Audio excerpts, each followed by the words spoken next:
Hello दोस्तों। चलिए आज हम लोग पढ़ते हैं CSIR ASO एसओ से रिलेटेड जो सिलेबस में अलग अलग तरह के इंडेक्सेस दिए हुए हैं उस इंडेक्सेस को, क्योंकि आपको पता है कि अब एग्ज़ाम 5 फरवरी से शुरू होने वाला है और मोस्ट लाइकली है कि ये जितने भी इंडेक्स दिया हुआ है इससे रिलेटेड क्वेश्चन ज़रूर पूछेगा CSIR। तो चलिए इसको हम लोग कवर कर लेते हैं। तो सबसे पहला जो आता है वो हाउस प्राइस इंडेक्स है। ये क्वार्टरली रिपोर्ट है जो RBI निकालती है, जो और टोटल सिर्फ और सिर्फ 10 शहरों के लिए है और इस 10 शहरों का नाम आपको अच्छे से याद होना चाहिए।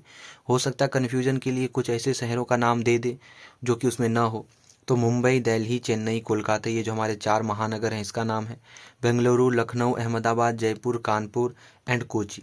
ये टोटल 10 शहर हैं जहाँ पे जिसका हाउस प्राइस इंडेक्स, और अगर क्वेश्चन ये आता है कि इसका बेस ईयर क्या है तो 2010 से 11 का बेस ईयर में कैलकुलेशन होता है। ये हाउस प्राइस इंडेक्स क्या बताता है? तो ये एक ऑफिशियल डेटा है जो प्रॉपर्टी प्राइस ट्रांजैक्शन से रिलेटेड निकाला जाता है। बाकी मैं ये PDF अपने चैनल पे शेयर कर दूंगा, अपने टेलीग्राम चैनल पे शेयर कर दूंगा, आप वहाँ से डाउनलोड कर सकते हो। फिर आता है multi dimensional poverty index. Multi dimensional poverty index ये एनुअली रिपोर्ट है जो UNDP और Oxford poverty and human development initiative द्वारा निकाला जाता है। इसमें मेनली 3 डायमेंशन पे बात होती है, एक है हेल्थ, दूसरा एजुकेशन और फिर तीसरा लिविंग स्टैंडर्ड, और 12 इंडिकेटर्स पे। और इंडिया का रैंक इसमें 66 है और इंडिया का टोटल पॉपुलेशन का 18.7% पॉपुलेशन वो गरीब है। अब ह्यूमन डेवलपमेंट इंडेक्स की बात करें तो ये एक ईयरली रिपोर्ट है जो यूनाइटेड नेशन डेवलपमेंट प्रोग्राम के द्वारा निकाला जाता है। और जो सबसे पहला रिपोर्ट प्रिंट हुआ था वो 1990 में महबूब उल हक पाकिस्तान की और हमारे इंडिया के अमर्त्य सेन, डॉक्टर अमर्त्य सेन या सर अमर्त्य सेन के द्वारा निकाला गया था। इसमें मेन 3 मेजर एरियाज पे बात होती है: life expectancy at birth, knowledge, means years of schooling and expected years of schooling, और तीसरा gross national income per capita. और टोटल 13 डायमेंशन पे बात होती है। अगर आप ये देखें तो इंडिया का रैंक इसमें कितना आया है, तो इंडिया का रैंक 132 है आउट ऑफ 191 नेशंस। और इंडिया का अगर आप ह्यूमन डेवलपमेंट का वैल्यू देखो तो 0.633 है, और अगर आप ग्लोबल वैल्यू देखो तो 0.732 है, मतलब ग्लोबल वैल्यू से कम है इंडिया का। फिर आता है physical quality of life index, PQLI। सारा का सारा जो इंडेक्स लिखा हुआ वो सब सिलेबस में है, इसी वजह से मैंने इसे लिखा है। ये क्या देख रहा होता है, ये क्या मेजर करता है, तो PQLI मेजर करता है क्वालिटी ऑफ लाइफ और well being of a country. Exam में क्वेश्चन आ सकता है कि GDP का अल्टरनेटिव इनमें से कौन सा इंडेक्स ऐसा है जो GDP का अल्टरनेटिव है। तो आप आसानी से लगा सकते हो कि PQLI इंडेक्स को हम लोग alternative to gross domestic product मानते हैं, और ये एक कंट्री के प्रोग्रेस को देखता है। और इसमें मेन 3 बेसिक इंडिकेटर हैं वेलबींग का, जिसमें लिटरेसी रेट देखा जाता है, लाइफ एक्सपेक्टेंसी देखा जाता है और इन्फेंट मोर्टेलिटी रेट देखा जाता है सिंगल इंडेक्स में। और इसमें रेंज 0 से 100 का होता है। डेवलप किनके द्वारा किया गया, तो मॉरिस डेविड एक अमेरिकन इकोनॉमिस्ट थे, और 1970 से इसे निकाला जाता है। अब यहाँ मैंने लाइफ एक्सपेक्टेंसी और इन्फेंट मोर्टेलिटी रेट और लिटरेसी रेट के बारे में लिख दिया है, जो कि आप खुद से भी पढ़ सकते हो। अब gender empowerment measures, GEM, UNDP के द्वारा निकाले जाने वाला रिपोर्ट है। ये मेजर करता है inequalities between mens and womens opportunities. और इसमें मेन 3 मेजर एरियाज हैं, जिसमें सबसे पहला economic participation and decision making, power over economic resources, political participation and decision making.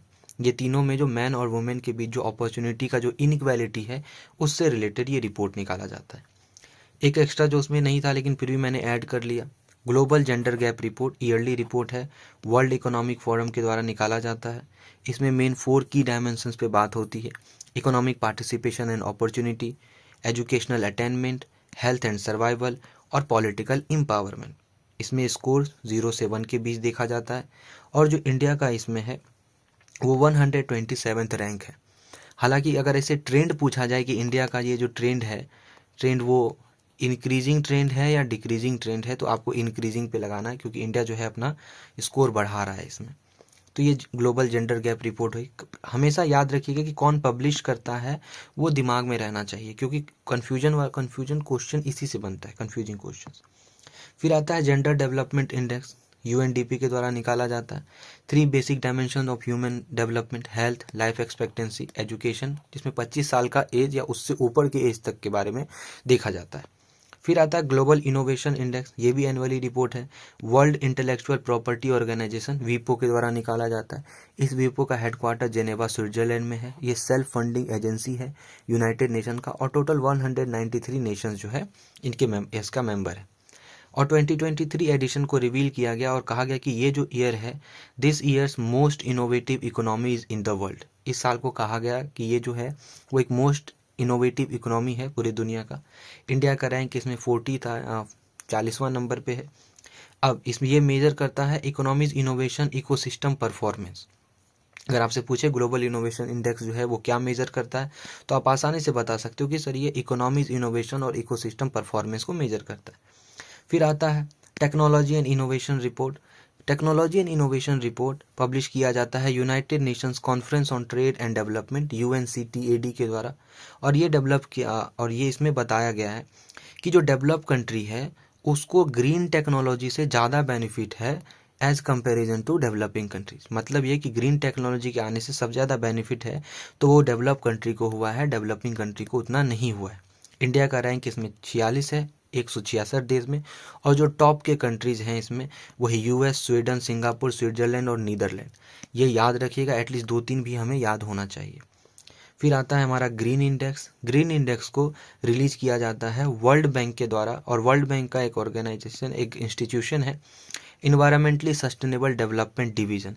ध्यान रखिएगा, इससे रिलेटेड एग्जाम में क्वेश्चन आने का बहुत ज़्यादा चांस बनता है, क्योंकि इससे रिलेटेड जो ऑर्गेनाइजेशन है जो इसका रिपोर्ट निकालता है वो हम लोग आसानी से बता नहीं सकते, कि जैसे हम लोग कन्फ्यूजन हो जाता है, क्योंकि UNCTAD है। क्योंकि जब भी हम देखते हैं ऐसे इन्वायरमेंट से रिलेटेड तो हमारे दिमाग में IPCC, UNCD, UNFCCC ऐसे ऑर्गेनाइजेशंस का दिमाग में नाम आता है, जबकि ग्रीन इंडेक्स निकाला गया है वर्ल्ड बैंक के इन्वायरमेंटली सस्टेनेबल डेवलपमेंट डिवीज़न के द्वारा, और इसमें मेज़र किया जाता है कंट्री के इन्वायरमेंटल सस्टेनेबिलिटी को, टेकिंग इनटू अकाउंट फैक्टर जैसे air quality, water availability and green house gas emission के बारे में।